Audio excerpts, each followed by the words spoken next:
Anhelos tengo de verte, vida mía. Anhelos de sentirte cerca de mí. Anhelos de besarte noche y día. Y es que mi amor solo existe para ti. Tú fuiste la ilusión de un hombre joven. Bueno, aquí estamos hoy tomándonos una buena tacita de café y té, ¿no? Claro. Está en Coffee Bean, ¿está rico? Sí, y lo tomo a esta hora porque si me tomo un café a esta hora, no duermo en toda la noche. Y estás pasando problemas, yo creo, porque estás acostumbrado a pararte temprano, ¿no?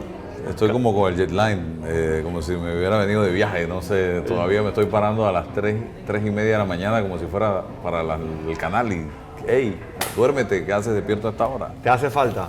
El noticiero no. El noticiero no, porque ya yo siento que el mismo cuerpo me estaba pidiendo, estaba cansado. Fueron 10 años seguidos de estar madrugando y yo creo que ya había agotado un ciclo en mi vida. Lo que está pasando es que el reloj biológico todavía está encendido y hay que apagarlo. Tiene que tener una razón de peso el decidir, ¿sabes qué? Ya, quiero dejar esto porque quiero empezar algo más en mi vida. Llega un ciclo, ¿no? ¿Eso es lo que está pasando? Sí, llegó un momento en que sentí que estaba haciendo lo mismo todos los días.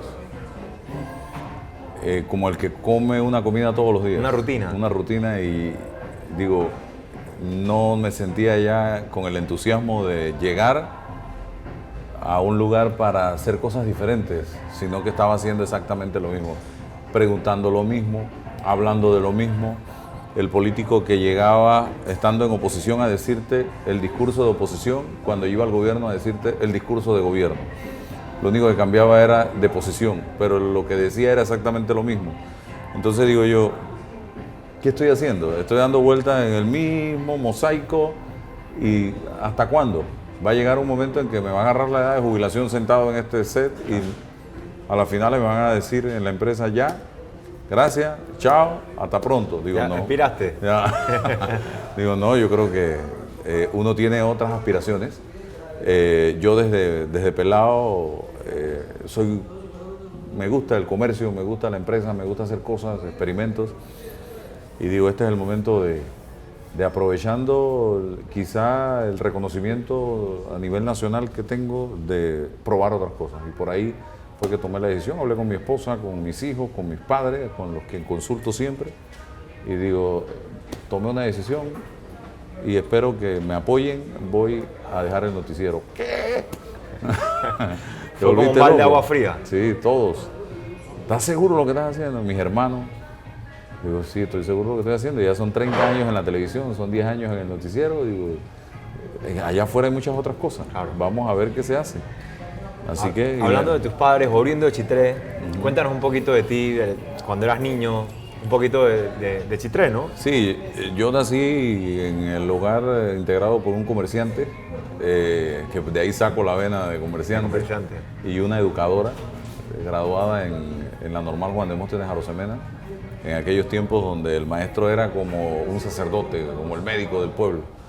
Un lugar humilde, donde realmente habían algunas limitaciones, pero no nos hizo falta nada.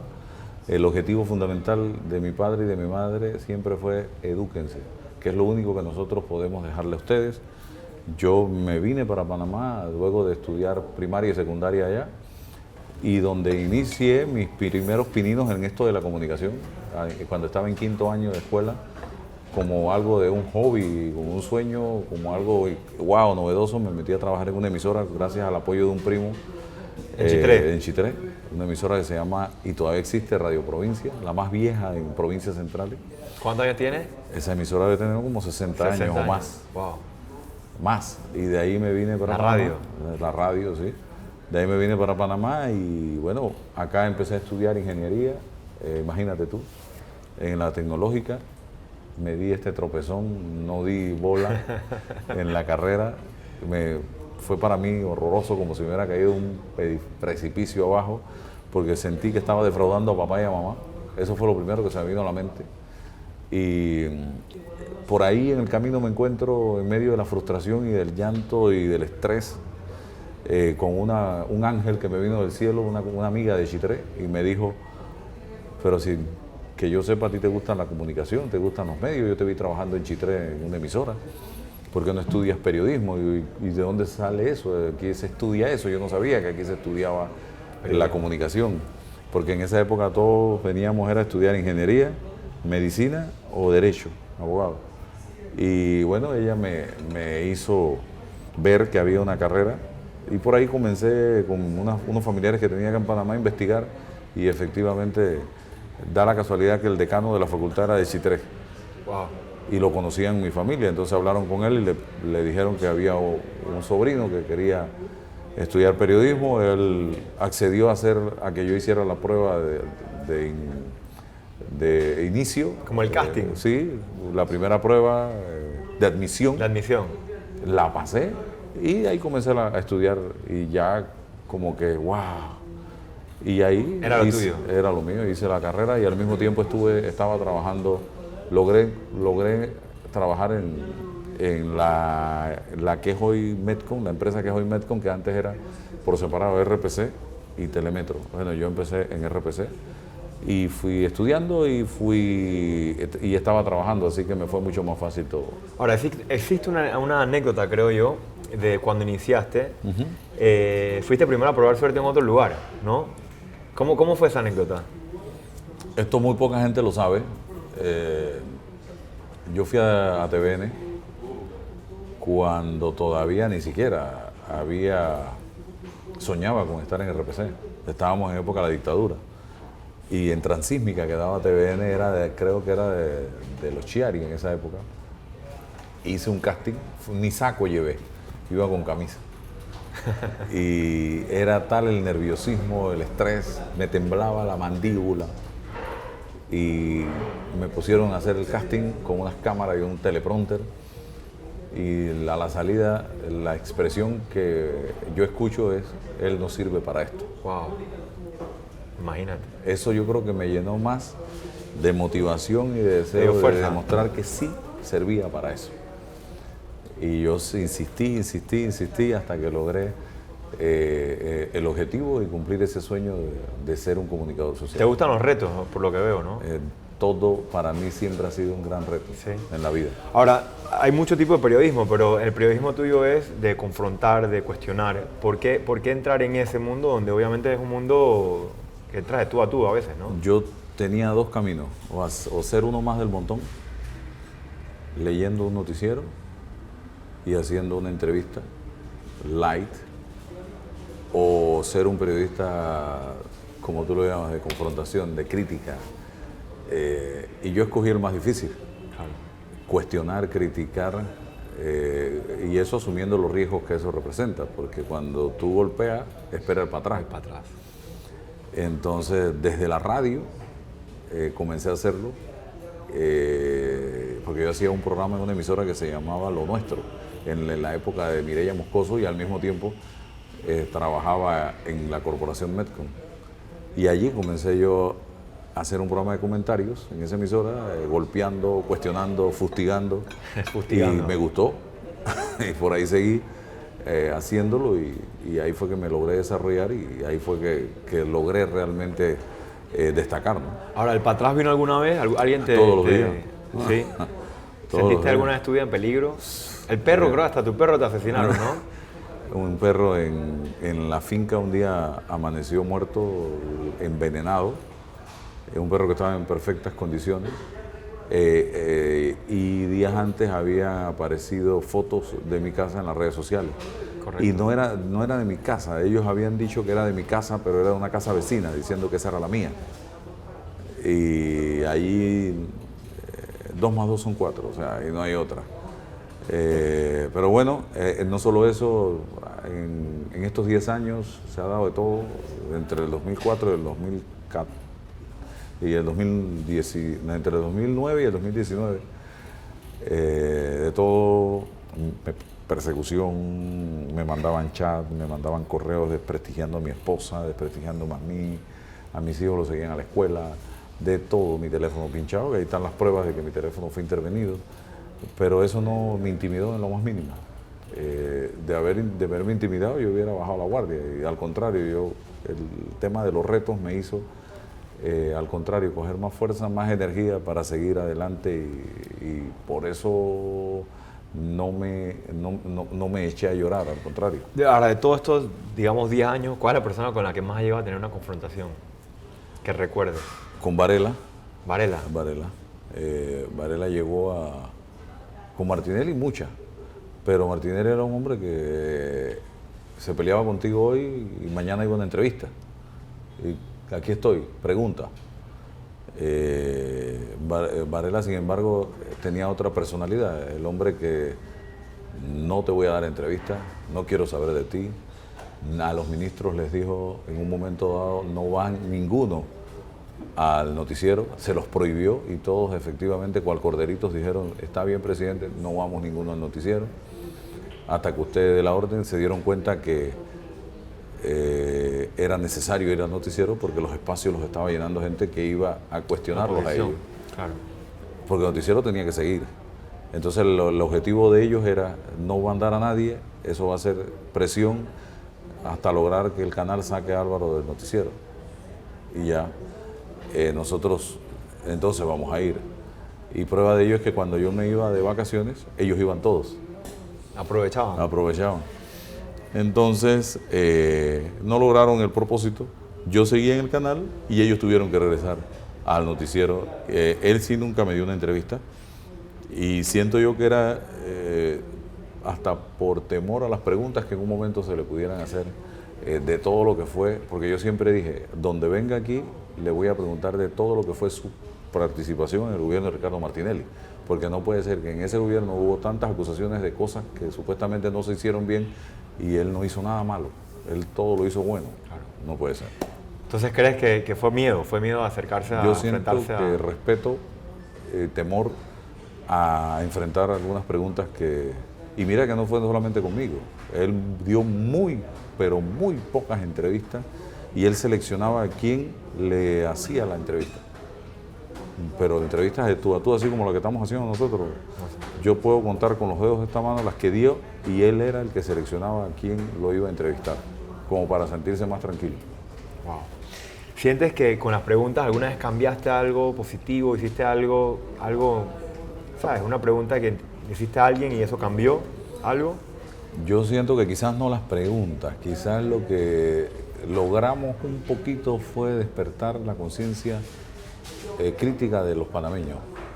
¿Y por qué sientes que a la gente le gustaba ver algo Álvaro en la mañana, escucharte? ¿Qué sientes que hacías diferente a todos los demás? Yo trataba siempre de comunicarme con la gente a través del lenguaje de la gente. O sea, no con palabras rebuscadas, sino trataba de comunicarme con ellos y de hablar de los temas de la manera como se habla en la calle. Y eso quizás hizo ese clic con la comunidad y con la población. Convertirme también como en esa correa de transmisión de los problemas de la gente y tratando a través siempre de esa correa de conectar al pueblo con el funcionario. Porque mi noticiero se convirtió en un momento determinado en ese 311, que no resuelve muchas veces. Entonces la gente dice, nadie me resuelve, nadie me da respuesta ante los problemas que tenemos. Le daba ese espacio. Y el noticiero vino a llenar ese vacío. Evidentemente no se le podía dar cobertura a todo, pero se seleccionaban algunos de los temas que preocupaban a la gente, ¿no? En estos 30 años, ¿alguna entrevista difícil así, la más difícil de todas las que hayas tenido? La más dura, Noriega. Noriega. ¿Por qué? Porque yo fui con un sueño, yo fui con una agenda que preparé para dicha entrevista, uno se prepara. Claro. Y Noriega tenía la suya y estaba enfrentándome no a un diputado o a un representante de corregimiento o a un ministro, me estaba enfrentando a un hombre de inteligencia. Que él manipulaba, que él controlaba durante los años que fue dictador de este país. Así que no fue fácil enfrentarse a un hombre por primera vez de tú a tú como Manuel Antonio Y que Noriega, también ¿no? viviste esa época, ¿no? Yo sí la viví, pero no como periodista, era un joven en esa época. Yo tenía 22 años cuando se dio la invasión, todavía no trabajaba en la televisión. Entonces, hablar con Noriega no fue nada fácil. Tenía sus hijas atrás que no querían que yo tuviera una conversación previa con él, como es normal que uno hace para bajar un poco la tensión. Claro. Y así que yo tuve que entrar de frente a hacer la entrevista y él lo único que quería era leer una nota que tenía en sus manos y yo como periodista y por el respeto a la ciudadanía y el respeto que yo mismo me tengo, yo no iba a permitir que nada más que él me utilizara. Así que yo empecé a preguntar y a preguntar y a preguntar y a preguntar, pero del hombre nada. Él trataba de irse exclusivamente a lo que decía la nota y llegó un momento en que ya yo dije, estoy patinando en lo mismo, estoy dando vueltas sobre lo mismo, así que mejor ya dejamos la entrevista. La pregunta más fuerte que tenías para él, No, yo quería hablarle de la decapitación de Hugo Espadafora, lo tenía en agenda, yo no me quiso hablar de eso, yo quería hablarle de la muerte de Giroldi, de los caídos en ese 3 de octubre de 1989, del 16 de marzo, yo quería hablarle de la invasión, o sea, todos estos eran temas que yo tenía en agenda, pero evidentemente él no tenía ninguna intención de darle respuesta a ninguno de esos temas. durante los 30 años, nunca te llamaron de la competencia después que se dieron cuenta de que alguien, oye, ¿sabes qué? Aquí Álvaro hace la diferencia. Es que yo creo que quienes tomaron esa decisión en ese entonces no eran los que estaban después. Entonces, pero sí, yo tuve la oportunidad en un momento dado, de comunicarme con la exdirectora de Noticias de TVN, Luz María Noli. Hubo conversaciones con ella, pero al final desistimos de la posibilidad. También en otra ocasión se dio un acercamiento para otro proyecto y tampoco se logró. También desistí de esto.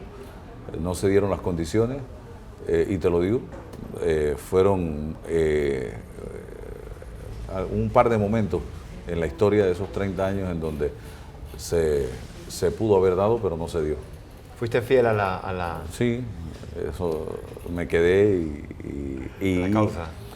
y logré dentro de la empresa, creo que hacer de todo lo que se podía hacer en radio y en televisión. Entrevistaste también a personalidades, Sí, como no. muchas personalidades. Tanto nacionales como extranjeras. Yo tuve la oportunidad de entrevistar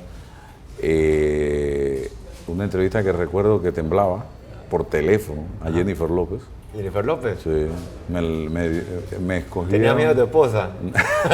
Fue por teléfono, me pidieron que si podía, cuando venía para Panamá, entrevistarla para que hablara de su visita a Panamá. Tenía la oportunidad de hacerle 3 preguntas, las planeé bien, me atendió muy bien en su oficina allá en Nueva York. Esa fue una de las entrevistas que, wow, yo creo que por ahí tengo el teléfono de ella todavía, de la oficina. También al presidente Rafael Caldera, de que en paz descanse, de Venezuela. Entrevisté a Hugo Chávez, siendo teniente coronel, ni siquiera era presidente de Venezuela. Pero en esa época no había celulares, así que para tomar una foto había que contratar a un fotógrafo. Claro.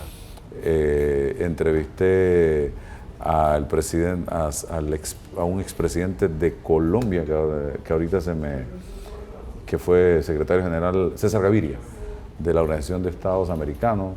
O sea, tuve la oportunidad a uno de los herederos de la revista Forbes. Ajá. También tuve la oportunidad de entrevistarlo. En fin, entrevistas importantes que creo que se quedan en mi memoria histórica. En Panamá, la única entrevista que dio para televisión Abdul Wacket, luego del escándalo, me la dio a mí.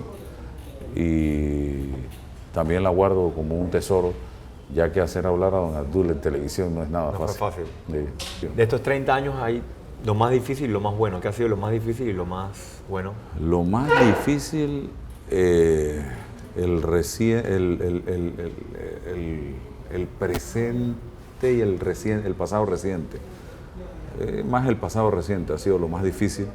Lidiar con políticos sin escrúpulos, corruptos, que no les importa con nada, se meten con familia, desprestigian, calumnian, montan campañas sucias, no les importa lo más mínimo, lo único que les importa es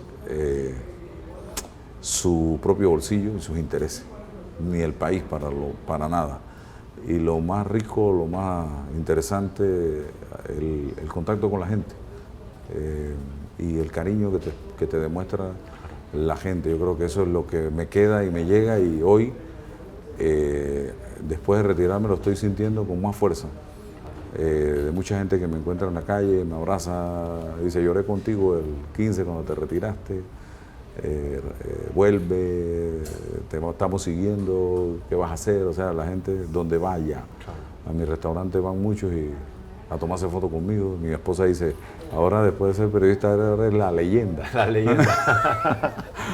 Hablando un poquito de la familia, ¿cómo haces para poder, o cómo hiciste para poder mantener la familia al margen? Porque siempre estuvo al margen de todo esto que cuentas, que te llaman, te tratan de desprestigiar, y tu familia está ahí al lado tuyo, pero... Casualmente, en la noche de ayer tuve una reunión con mis dos hijos, que ya son grandes, están en la universidad, para ponerlos al tanto de cosas que están pasando, donde siguen los ataques en mi contra. Sí. Y decirles: esto ya ustedes lo conocen, ya de esto hemos hablado en reiteradas ocasiones, pero siempre los pongo al tanto por si acaso les preguntan, para que ustedes sepan de lo que se trata. Yo les hablo con la verdad y les digo las cosas como son.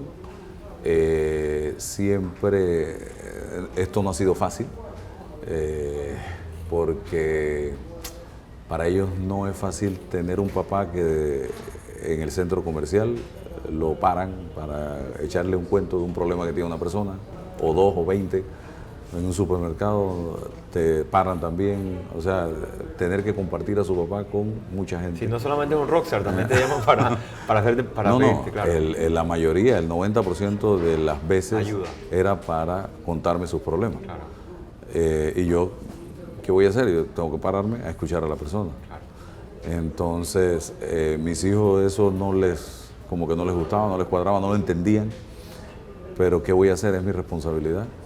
Y lo que decidí con mi esposa en un momento determinado es: de los viernes en la noche a los domingos en la noche, es de ustedes. O sea, vamos a compartir la vida de familia. Y eso fue lo que traté de hacer la mayor parte del tiempo, porque en la semana era mucho más difícil darles calidad de tiempo. Así que hemos hecho eso una tradición, y todavía hoy lo hacemos. Los viernes siempre salimos a cenar. Ahora estamos yendo al cine, un día, ya sea sábado o domingo. A pesar de que mis hijos están grandes, nos vamos, cuando podemos nos vamos para la playa, pero siempre hemos tenido ese compartir, y pretendo seguirlo hasta el último día de mi vida. Claro. Esos son los momentos que uno nunca se olvida, ¿no? Exactamente. Se lleva para Sí, porque yo perdí algo, y todavía lo digo con dolor. Perdí muchos de esos días en que los hijos se levantaban en la mañana uniformados para ir para la escuela. No los veía porque yo estaba trabajando. Entonces, para mí no podía ir a llevarlos a la escuela, irme conversando con ellos, regresar con ellos de la escuela, irlos a buscar tampoco. Entonces, por lo menos los fines de semana trataba de darles un poquito de ese tiempo. Y una pregunta: ¿ni uno de ellos quiere ser periodista? No, se los prohibí desde el vientre. ¿De verdad? Sí, no. Mi hija está estudiando medicina, ya le falta poco, como 1 año y medio, y mi hijo, que es un loco, 19 años, se metió a estudiar Derecho en una universidad y Negocios en otra universidad. Está estudiando 2 carreras. Wow. Así que yo le dije: hasta donde aguantes, yo no te voy a presionar, dame una. Y con eso me siento satisfecho. Claro. Bueno, él escogió 2. Ahora, has estado en muchas batallas, no la reelección, creo que algo del matrimonio igualitario. ¿La política te interesa? ¿Es algo que sientes que dentro de la política podrías cambiar algo? Sé que has hablado que los políticos tradicionales no son de tu agrado por la manera como se comportan. Esa pregunta me la han hecho muchas veces, y yo soy un convencido de que Dios te tiene en la vida una hoja de ruta. Y la principal prueba de lo que te estoy diciendo es que si tú me preguntabas hace 1 año atrás qué yo iba a hacer el 15 de agosto del 2019, yo te decía, no sé. Y mira qué pasó el 15 de agosto del 2019, me retiré. Y todo lo hice, la comunicación a la empresa, la decisión que la tomé, de una manera sin el mayor estrés, para nada. O sea, yo siento que ahí actuó Dios en mi vida. Y yo no sé si Dios me tiene a mí, dentro de los planes que tiene para mí, un futuro político. No lo sé. A mí la política me gusta. Lo que no me gusta es cómo se hace política en Panamá, que da asco cómo se hace política en Panamá. Yo creo que, no sé, faltan 4 años para la campaña y si la coyuntura es buena y se presentan las oportunidades y me veo con el deseo y con la energía, quizás lo intente. Lo que sí te digo es que este que está aquí para diputado, ni aunque me regalen la curul, jamás, porque una golondrina no hace verano. Un consejo que tú puedas dejar para la juventud y creo que para todos los panameños, ¿no? Bueno, en términos generales, conciencia crítica. Hay que ejercer más el papel de ciudadano, pero no desde el Twitter, o del Facebook o del Instagram. Ya tenemos que empezar a dar un paso adelante. Y yo con esto no estoy llamando a una revolución, ni a apedrear a la Asamblea, ni al gobierno, ni a la Corte. Pero yo creo que no nos viene nada mal ir de vez en cuando a protestar a cualquier institución del Estado u órgano del Estado donde las cosas no se estén haciendo bien, para hacer llamados a atención, de vez en cuando hacer una manifestación pacífica, una caminata, para decirle a estos señores, hey, aquí estamos vigilantes, ojo, que aquí hay un pueblo que es el que manda, no son ustedes los que mandan. Pero aquí parece que tenemos esto que me estoy tomando yo, es lo que nos corre por las venas. Porque no hay ese deseo de luchar como sociedad por un mejor Panamá. Y este país tiene mucho que dar, pero si nosotros no lo cuidamos, no lo protegemos y no exigimos un poco más, estamos a un paso del precipicio. Y cuidado que estamos siendo una segunda Venezuela. Así que hago el llamado que se despierte esa conciencia, que retomemos aquello de nuestros antecesores cuando la cruzada civilista, que sí se atrevieron a salir a las calles, eran otras condiciones, pero por lo menos que ese espíritu no se pierda. Mira Puerto Rico lo que pasó con él. Y eso en una semana acabaron con el gobernador. Sí. Y nosotros aquí nos han hecho de todo, nos han robado hasta la dignidad. Y aquí nadie hace nada. Eso es muy triste, muy lamentable. En cambio, pones una tarima aquí en la cinta costera con 5 artistas y no cabe la gente. Así no se puede. Así un país, así no se construye un país. Y lo que le estamos heredando a nuestros hijos es un desastre. Y eso no puede ser. Bueno, ha sido muy interesante, la verdad. Gracias por la entrevista y espero que tengas mucho éxito en lo que sigas haciendo. En el restaurante, que hay que ir por allá. ¿Cómo? Allá donde uno, allá donde uno. Con la dieta puedo ir sí, hombre. A comer fritanga. Poquito. Muchas gracias, de verdad. Ha sido un gusto. Gracias. Gracias, Álvaro. Mucha suerte.